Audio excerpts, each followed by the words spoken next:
Okay, so we're working on the worksheet that I gave you in class today. It's the 1.4 to 1.5 review. We're going to go over two problems.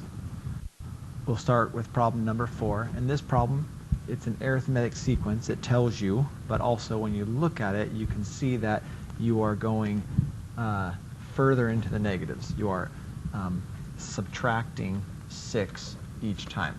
Or you could say you're adding -6. One way to figure that out, basically you're trying to find that common difference, D, is to take the second term and subtract the first term.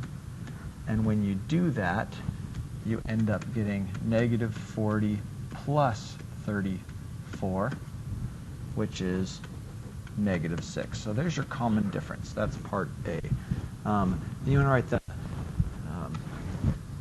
recursive formula. The recursive formula, remember, is f of 1 equals -34. I'm stating that the first term is 34.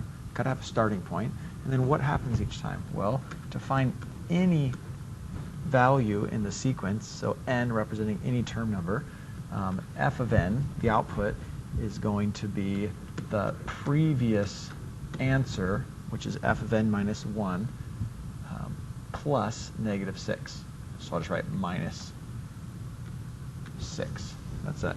F of n equals f of n minus 1 minus 6. This is my recursive formula.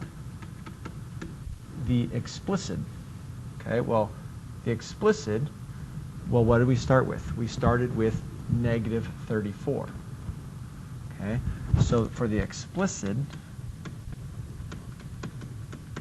formula, we say f of x equals, started with -34, I'm adding -6, so I'm subtracting 6, and I would be subtracting 6 x amount of times, but since it's the first term, we put x minus 1. -34 was the first term, so we put x minus 1.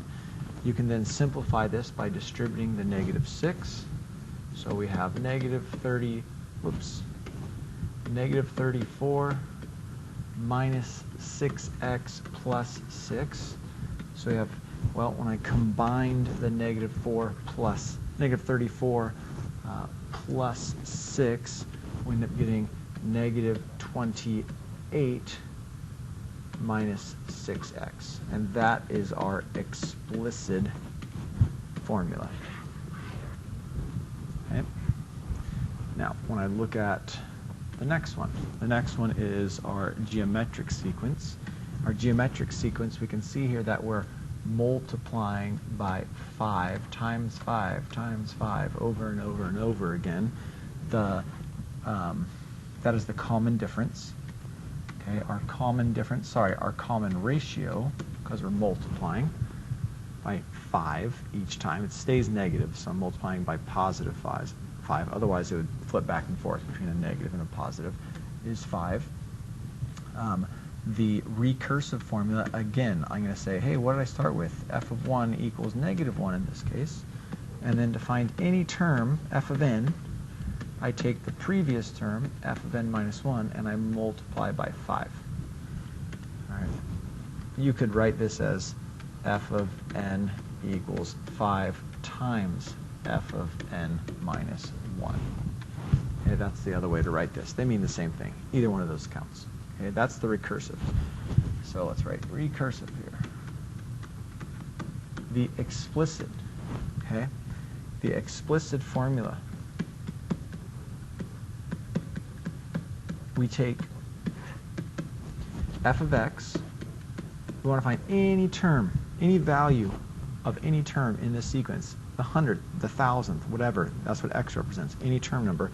The output f of x is going to equal the first term, which is -1, times our common ratio, which is 5. And since -1 was the first term, it's to the x minus 1 power. So f of x equals -1 times 5 to the x minus 1 power. I like to put the 5 actually in parentheses. And that's how you do it.